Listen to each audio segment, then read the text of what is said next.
remanescente de Deus. Boa noite. Mais uma vez, eu reforço, eu repito, é uma alegria imensa poder estar com vocês aqui em mais uma noite de estudo da palavra. Nós não viemos aqui para ouvir o Tiago, então vamos fazer uma breve oração e vamos abrir a palavra. Amém? Amém. Pai querido, bondoso Deus, nesse momento que o Tiago se cale, Teu Santo Espírito fale e que nós possamos ser transformados pela Tua verdade. Te clamamos em nome de Jesus. Amém. Amém. Meus irmãos, abram vossas Bíblias nas primícias das Escrituras, Gênesis.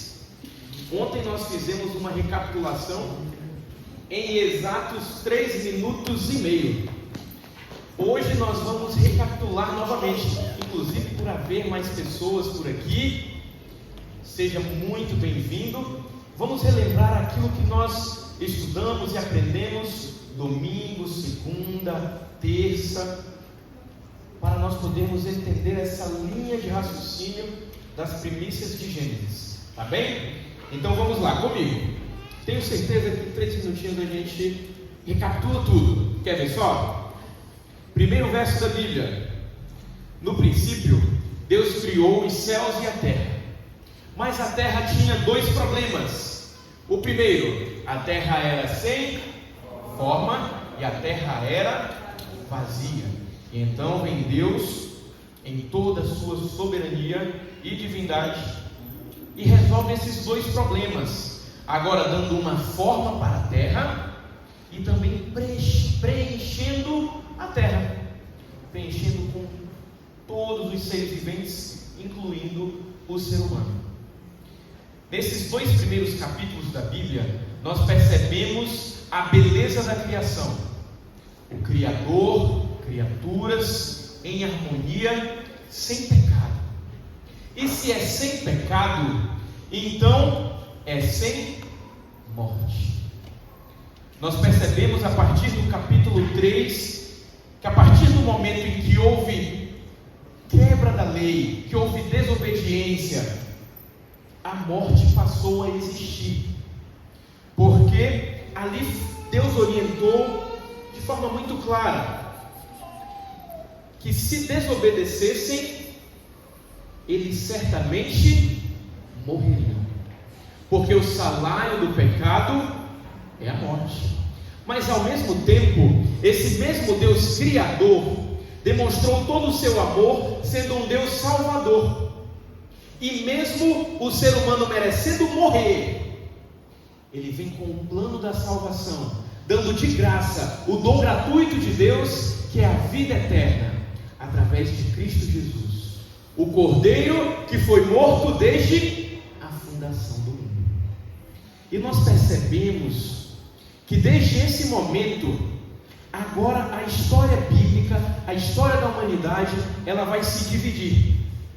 Ela se divide entre aqueles que desejam seguir os seus próprios pensamentos, seguir o engano da serpente de buscar uma liberdade e um entendimento e uma sabedoria longe do Deus Criador. Essa é a escolha, infelizmente, da maioria. Mas nós percebemos também que mesmo em meio a esse contexto, sempre há um povo que decide permanecer fiel. Há um povo que decide obedecer aos estatutos, às ordenanças, aquilo que o Criador quer para nós, porque Ele quer o nosso bem. Esse povo nós chamamos de remanescentes. A Bíblia chama de remanescente, aquele que permanece fiel. E nós estudamos algumas características do remanescente. O remanescente, ele é obediente, ele guarda os mandamentos de Deus. O remanescente, ele tem a fé em Jesus, a fé de Jesus, o testemunho de Jesus. O remanescente, ele surge em um período após a queda, após a apostasia, ele está ali, de pé, fiel. E após esse momento de queda que nós estudamos, nós já vimos alguns remanescentes. Vamos relembrar? No domingo, depois da queda de Adão e Eva, nós percebemos que ali 2 irmãos foram criados juntos, conheciam sobre o Deus Criador, sabiam como realizar uma oferta agradável a Deus pela fé no plano da salvação, a fé no sangue do Cordeiro. Mas mesmo os 2, tendo o mesmo conhecimento do Deus Criador, apenas um traz uma adoração verdadeira. Apenas um realmente, em sua oferta, ele ali declara que ele confia no sangue para a remissão de seus pecados e não nos seus próprios méritos. Ali nós vemos o remanescente em Abel. E nós percebemos, na segunda-feira, nós estudamos que a descendência de Caim, ela seguiu da mesma forma em que foi mostrada em sua oferta. Eles confiavam nos seus próprios méritos, nos seus próprios métodos. Eles viviam uma vida pautada em seu próprio conhecimento. E ali nós vimos toda a genealogia de Caim, que não estava de acordo com os princípios do Criador. Percebemos a introdução de uma abominação, que é a poligamia, claramente indo contra o plano de Deus para a família. Mas nós também percebemos no mesmo capítulo mais um remanescente e a sua linhagem. De quem que eu estou falando? Sete. Nós estudamos Sete e Enos, e foi nesse tempo em que começou-se a invocar o nome do Senhor. E ali nós estudamos a palavra e entendemos o que significa invocar o nome do Senhor. Nós percebemos que tem a ver com salvação, que está tudo interligado. Da mesma forma que Abel agradou a Deus através da fé, invocar o nome do Senhor significa confiar no plano da salvação, no nome que está acima de todo nome, o único capaz de nos libertar dos pecados. E nós aprendemos que esse nome é o nome de Jesus, o único que é o caminho, a verdade e a vida. Só nele a salvação. E ontem nós continuamos essa história, trazendo agora a genealogia de Adão, onde ficou ali perceptível a consequência da queda, a consequência do pecado. Nós vimos ali na genealogia as pessoas que viveram e morreram. Mas quando chega em Enoque, esse ciclo é quebrado, porque Enoque andou com Deus. E ontem nós estudamos profundamente o que significa andar com Deus, que tem a ver com comunhão, mas principalmente tem a ver com fé no plano da salvação da mesma forma. Mas nós percebemos mais uma característica importante. Enoque, ele não só cria, ele não só tinha fé, ele também tinha o senso de missão, ele vivia, e ele profetizava, e ele pregava, ele anunciava o juízo para aquelas pessoas que viviam em um tempo antes do dilúvio. E Enoque não passou pela morte. E hoje nós vamos estudar mais um personagem, mais um remanescente, que também andou com Deus. Abra sua Bíblia. Acho que hoje a recapitulação durou um pouquinho mais, me empolguei, né? Mas é porque quando nós estudamos de forma assim, tendo uma linha de raciocínio, nós percebemos o que está sendo escrito. É emocionante, porque você vai percebendo coisas que você não ia percebendo antes, ao ver as histórias separadas. Você vai percebendo que está tudo interligado. E agora veja bem, a história continua. Nós vimos aqui os descendentes de Adão no capítulo 5. E agora no capítulo 6, nós temos mais um contexto que já vinha sendo criado, sendo explanado para a gente aqui no capítulo 6, que é quando as pessoas começaram a se multiplicar sobre a face da terra. Perceba o versículo 1 do capítulo 6. Mas essa era uma ordem de Deus: se multipliquem. Mas olha o versículo 2: os filhos de Deus viram que as filhas dos homens eram bonitas e tomaram para si mulheres.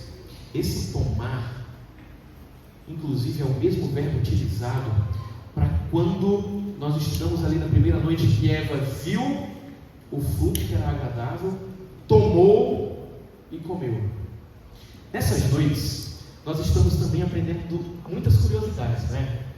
E tem certas curiosidades que são muito interessantes e servem para que nós possamos entender o que está acontecendo. E às vezes não cometamos o erro de cair no engano. Por exemplo, as curiosidades das outras noites fica só para aqueles que vieram, mas se você perdeu alguma, no YouTube está sendo tudo gravado, está tudo lá, tá? As últimas pregações estão lá. Mas veja de hoje, no capítulo 6, no versículo 2, fala que os filhos de Deus viram que as filhas dos homens eram bonitas e tomaram para si.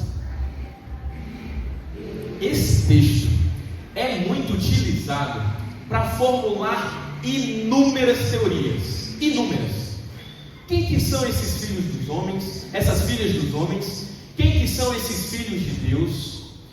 E se você for procurar, mas não procure não, mas em algum momento você vai ouvir sobre isso de alguém, de que esses filhos de Deus podem ser anjos que vieram e se misturaram com as filhas dos homens, que eram mulheres, e geraram gigantes.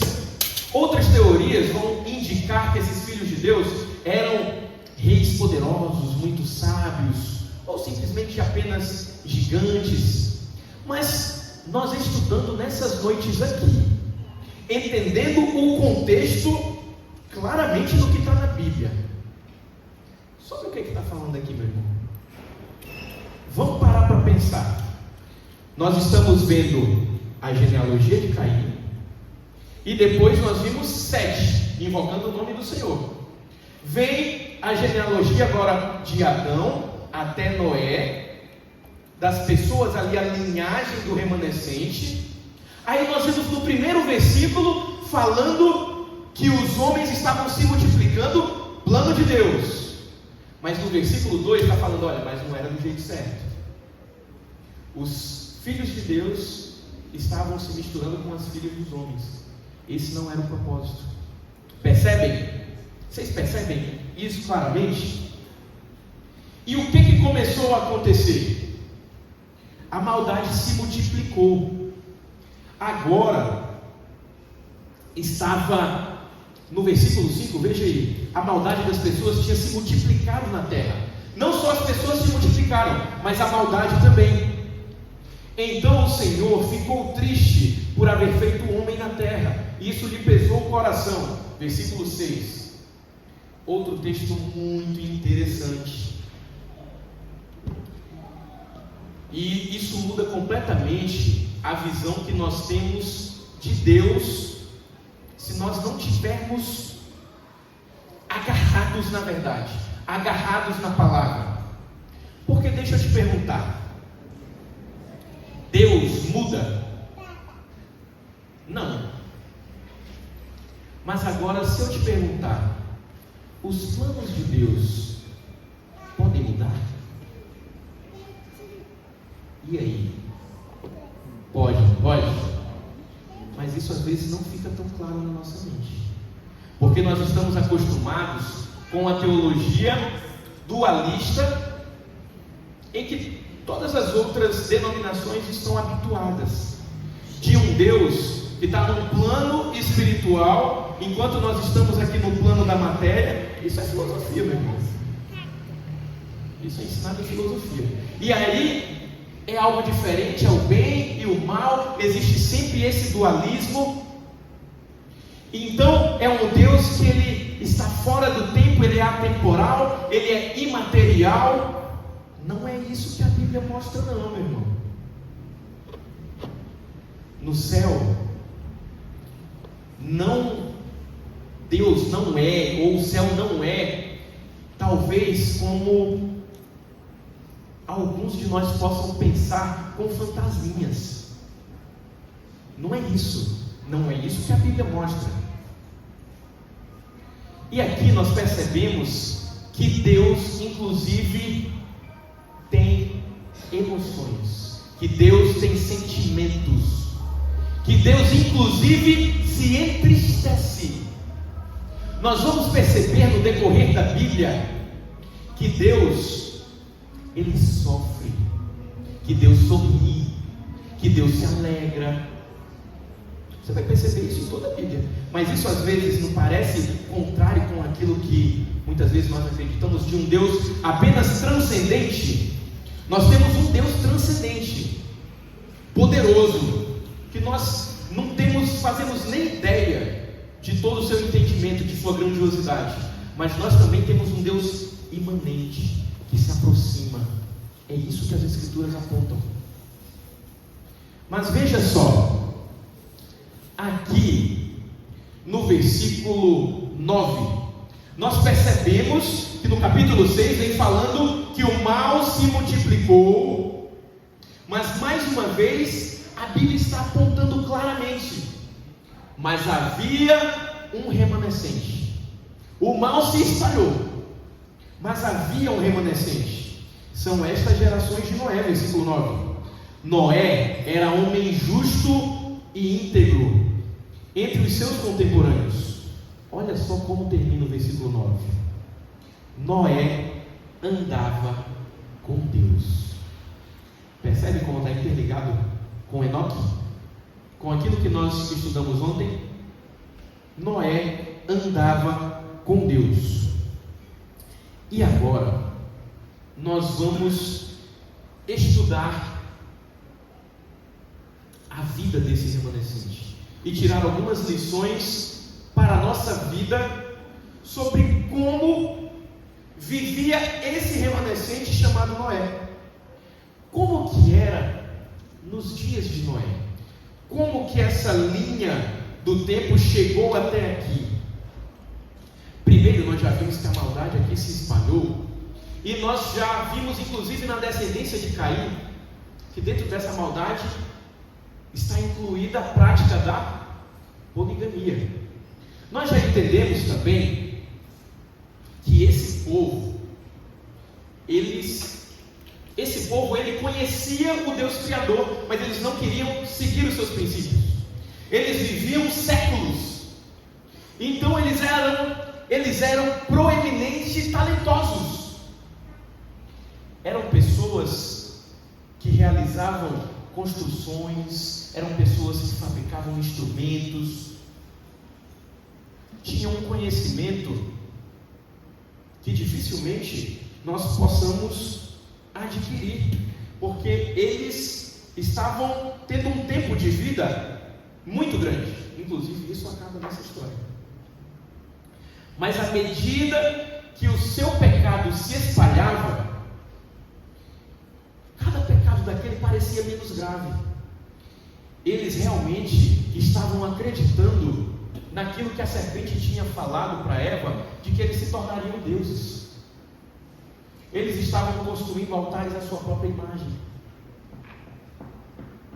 Eles debochavam do Deus Criador, e essa maldade ela foi aumentando. E é isso que nós vemos nesse texto. Ela foi se multiplicando e multiplicando e multiplicando. E esses homens agora, no auge de seu conhecimento, eles não respeitavam mais ninguém, não respeitavam mais o casamento que tinha sido instituído por Deus, não respeitavam mais as posses, os bens. O que eles queriam, eles iam e tomavam.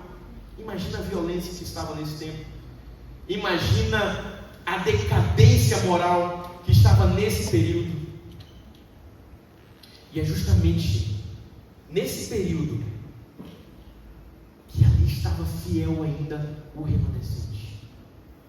E Deus então levanta Noé como um profeta, como um remanescente fiel, e fala para ele: olha, a terra está corrompida e o juízo se aproxima. A terra será destruída com água. Então nós conhecemos essa história. A história da Arca de Noé, a história de Noé contada para as crianças, nós conhecemos. Mas qual que é a mensagem para nós hoje? Como que vivia Noé? O que ele precisou fazer quando ele foi chamado por Deus? Meu irmão, toda a história vem sendo traçada como um povo abandonou o Senhor, mas o povo permaneceu fiel. Nós vimos inclusive que Enoque também profetizou sobre isso para essas pessoas, mas foi desprezado assim como Noé. As pessoas zombavam de Noé, falavam que aquele velho estava louco, nunca tinha chovido. Como que você vem me falar agora que vai cair água do céu e que vai inundar tudo e que todos vamos morrer? Que a única forma de se salvar é entrar nesse barco aí que você está construindo? Veja que insanidade, veja que loucura. Ei, nós temos todo o conhecimento da natureza. Nós conhecemos as regras, as leis da física. Nós temos todo o entendimento. O que você está falando, ô Noé, não faz sentido. Muitas vezes a mensagem que nós pregamos não vai fazer sentido para as pessoas. Muitas vezes nós seremos desprezados. Muitas vezes irão debochar da nossa mensagem, irão debochar de nós. Mas Noé permaneceu firme. Sabe por quê que Noé não desanimou? Porque Noé vivia aquilo que ele pregava. Cada martelada que ele dava era uma pregação, era uma mensagem clara para aquelas pessoas. Não era só o que ele falava, era o que ele vivia. Noé vivia o que ele pregava. O juízo se aproxima. Sabe qual que é a mensagem que Noé pregava? Temei a Deus e dai-lhe glória, pois é chegada a hora do seu juízo. E adorai aquele que fez o céu, o mar, a terra e as fontes das águas. Sabe quem tem que pregar essa mensagem hoje? Em meio a um mundo decadente, o remanescente fiel tem uma mensagem clara para pregar. O logo está até escondido aqui atrás das plantinhas, né? Esse logo, que são as 3 mensagens angélicas, não é apenas um logo. Não tem que ser apenas um emblema que você veste. Tem que ser o teu estilo de vida. Porque era o estilo de vida de Noé. Pregar a mensagem de esperança em meio a um juízo que se aproxima, tem que ser o teu estilo de vida, tem que ser o meu estilo de vida.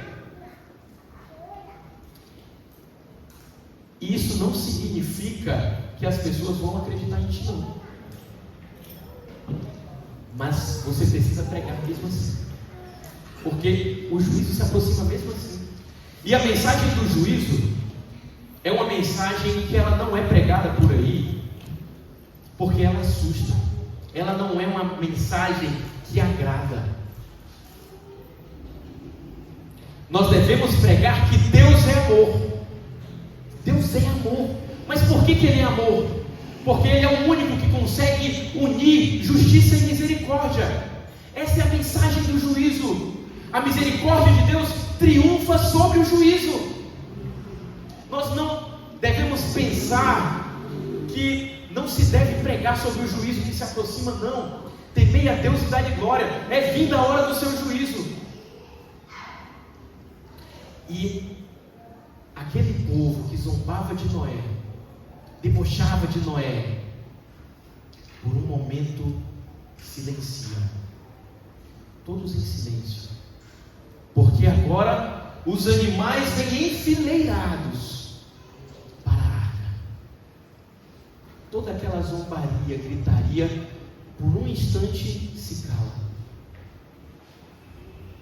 O ser humano não obedecia ao Deus Criador, enquanto os animais obedeciam ao seu chamado. Isso é forte.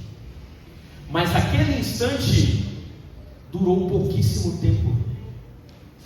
Eles agora procuravam teorias para formular, para explicar por que os animais estavam indo enfileirados para a arca, e não demorou muito, já estavam todos rindo, debochando, zombando novamente. Até que Noé faz o seu último apelo, faz a sua última pregação: temei a Deus e dai-lhe glória, pois é chegada a hora do seu juízo. Ei, vocês têm um Deus Criador, é Ele que precisa ser adorado. A única forma de se salvar é entrando dentro da arca. É a única forma, não tem outra. O juízo se aproxima.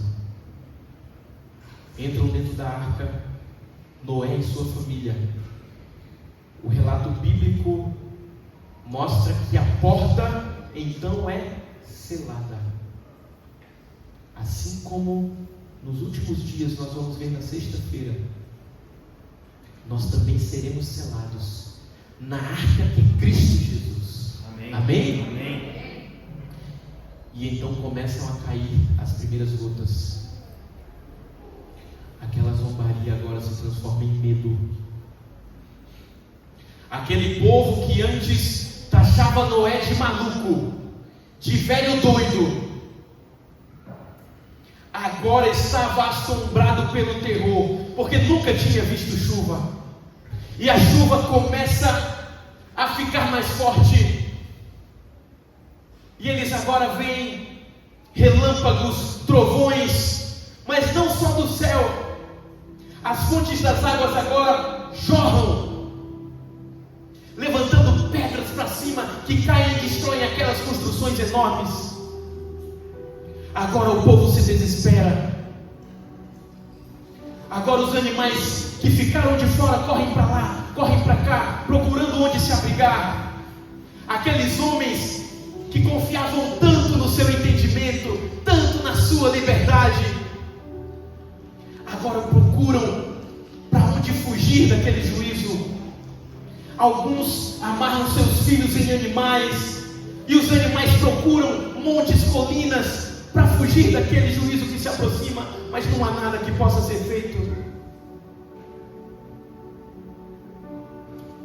Mas não há arrependimento. A porta já estava selada. Agora havia medo, terror, escárnio. O espírito de profecia revela que inclusive o próprio inimigo estremeceu quando viu a força do dilúvio. Aqueles homens que preferiram seguir os seus próprios instintos longe da verdade do Criador, agora choravam desesperados e tentavam abrir aquela porta, mas a porta já estava selada. Meu irmão, minha irmã, minha querida irmã, hoje a porta ainda está aberta. O juízo se aproxima. Essa história que nós estamos estudando nessa semana, que vem desde as primícias, ela segue uma linha de raciocínio muito lógica, está muito claro. As escrituras do início ao fim apontando para o plano da salvação. Muitos não vão querer, muitos preferem seguir esse ciclo da morte, mas Deus está te convidando para ser um remanescente fiel.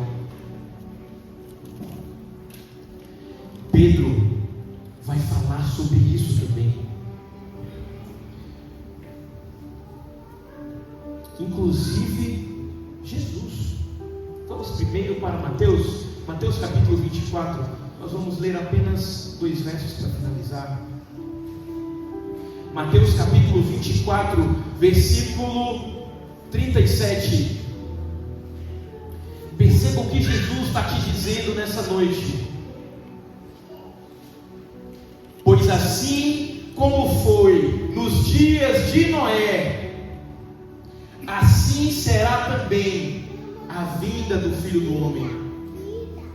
Pois assim como nos dias anteriores ao dilúvio, comiam e bebiam, casavam e davam-se em casamento, até o dia em que Noé entrou na arca, e não perceberam, até que veio o dilúvio e os levou a todos. Assim será também a vinda do Filho do Homem. Assim como foi nos dias de Noé, a mensagem vai ser pregada. O mal se espalhou. As pessoas vão comer, beber, casar. Tem algum problema nisso, meu irmão? Não. Mas sabe qual é o problema? É fazer essas coisas que são normais da vida. Ou seja, é levar a tua vida normalmente, esquecendo que tem um Deus Criador. E esquecendo que o juízo se aproxima. É por isso que é uma mensagem tão importante. Na história de Noé, sabe qual que é o foco da história de Noé? Qual que é o verso principal? Deus se lembrou de Noé. Sabe qual que é o foco da mensagem do juízo? É a misericórdia de Deus. Nós estamos vivendo em um tempo de graça, em um tempo em que as misericórdias do Senhor se renovam a cada dia, mas o juízo se aproxima, e Pedro fala sobre isso também. Avance agora para 2 Pedro capítulo 3, e veja que texto forte. 2 Pedro capítulo 3, vamos ler dos versos 3 a 7, marque aí na sua Bíblia, está lá no finalzinho. 2 Pedro capítulo 3, a partir do versículo 3, diz assim: antes de tudo, saibam que nos últimos dias virão escarnecedores com as suas zombarias, andando segundo as próprias paixões, assim como nos dias de Noé. E eles vão dizer, versículo 4: onde está a promessa da sua vinda? Porque desde que os pais morreram, todas as coisas permanecem como desde o princípio da criação. Ei, nada vai mudar. Por que você está falando de um juízo? As coisas continuam do mesmo jeito. Nunca caiu água do céu. Nós conhecemos a natureza. O que você está falando é uma loucura. Nos últimos dias, escarnecedores falarão a mesma coisa. Já estamos vivendo esses dias? Já. Por que você está falando que Jesus vai voltar? O mundo continua o mesmo. Desde os nossos pais, as coisas permanecem as mesmas desde o princípio da criação. É o que Pedro está alertando. Versículo 5. Pedro agora ele vai dar uma resposta para esse pensamento. Acontece que de propósito esquecem que os céus existem desde muito tempo, e que a terra surgiu da água, e através da água pela palavra de Deus. Versículo 6. Com base nesta palavra, também o mundo daquele tempo foi destruído, afogado em água. Pedro está falando do dilúvio, do juízo, que ali foi promulgado pela água. E no versículo 7 ele fala o seguinte: pela mesma palavra, os céus e a terra que agora existem têm sido guardados para o fogo, estando reservados para o dia do juízo e da destruição dos ímpios. Meu irmão,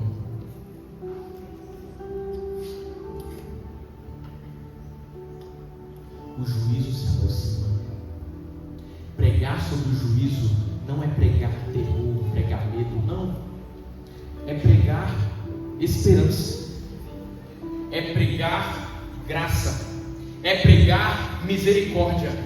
E nós fomos levantados assim como Noé, um povo remanescente, para levar essa mensagem para as pessoas, de que há uma arca, e que a porta está aberta, e essa arca é Cristo Jesus. A porta da graça ainda está aberta, mas não mais por muito tempo. Entre enquanto há tempo. Meu querido irmão, passado o dilúvio, Deus estabelece um sinal da sua aliança e da sua misericórdia. Que sinal é esse? Que nós vemos até hoje: o arco-íris. Sabe onde o arco-íris aparece na Bíblia novamente? João, lá no livro de Apocalipse, ele viu o trono de Deus, e ao redor do trono de Deus ele viu um arco-íris, o sinal da graça e da misericórdia que triunfam sobre o juízo. Essa é a mensagem. Deus se lembrou de Noé, Deus se lembra de você. Deus quer te salvar, porque o plano da salvação está aí, para todo aquele que nele crê, não morra, mas tenha vida eterna. Nós ouviremos mais uma mensagem musical. Enquanto ela canta, reflita sobre como você tem levado a sua vida, como você tem vivido, tendo ciência dessa mensagem que você conhece, e tendo agora ciência profunda de como Noé vivia, porque ele não só pregava, ele vivia aquilo que ele pregava, porque ele também precisava entrar na arca. Pregava e vivia, uma característica do remanescente dele. Ao final eu quero orar com você. Que Deus te abençoe.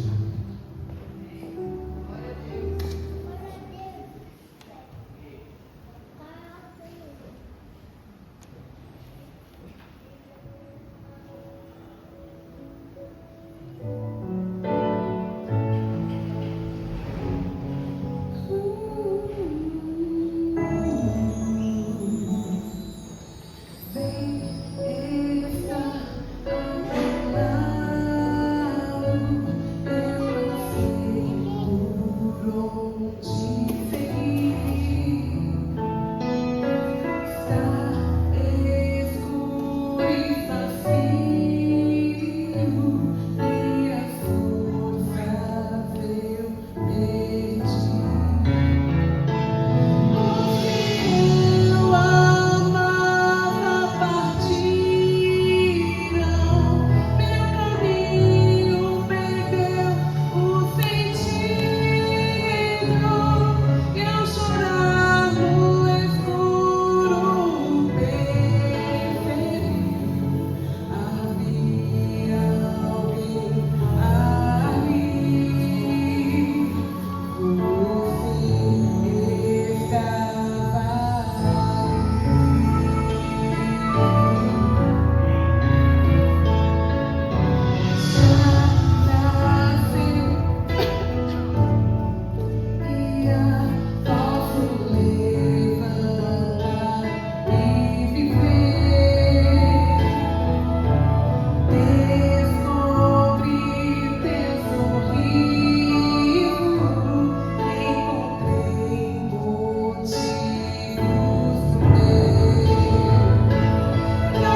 Amanhã nós iremos continuar essa trajetória.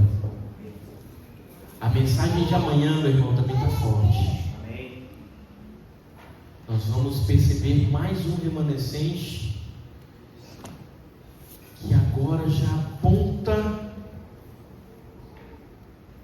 para nós, para os dias atuais. Vamos finalizar na sexta-feira sobre qual que é a mensagem nossa hoje, como remanescentes fiéis no tempo do fim. Qual que é o nosso arco-íris que nós vamos aguardar após o juízo? Estamos ainda vivendo esse ciclo da morte. Nós vamos retornar para os nossos lares. No nosso trajeto nós vamos ver pessoas doentes, pessoas de luto. Entre nós mesmos, nós ainda somos afligidos, porque estamos vivendo em um mundo contaminado pelo pecado. Mas nós nessa semana estamos entendendo por que isso existe e qual que é o plano de Deus, qual que é o propósito de Deus para ti, para a tua família, para o ser humano. Te aguardo amanhã, meu irmão. Vamos orar. Santo Deus, Pai querido, nós te amamos. Somos gratos, porque o Senhor nos amou primeiro, porque mesmo não merecendo, o Senhor pagou o preço que nós não seríamos capazes de pagar. Nós podemos almejar a vida eterna, podemos almejar a eternidade, no doce e amado nome de Cristo Jesus. E nessa noite nós estamos aqui reunidos declarando que nós queremos ser remanescentes fiéis, não importa o restante do mundo. Nós estamos declarando que nós cremos em um Deus Criador, mas também em um Deus Salvador, e nós cremos no sacrifício de Cristo Jesus para a remissão dos nossos pecados. Meu Deus, perdoe os nossos pecados, Pai. Nos perdoa, nos limpa, nos lava, nos purifica e nos transforma. Nós queremos andar contigo, nós queremos viver na tua presença, e nós queremos também, Pai, que o teu Santo Espírito esteja conosco para que nós possamos, assim como Noé, viver e proclamar essa mensagem para aqueles que estão por aí sem esperança, meu Deus. Tem misericórdia de nós, meu Pai. Pai querido, mais uma vez eu suplico as tuas bênçãos sobre cada família que aqui está representada.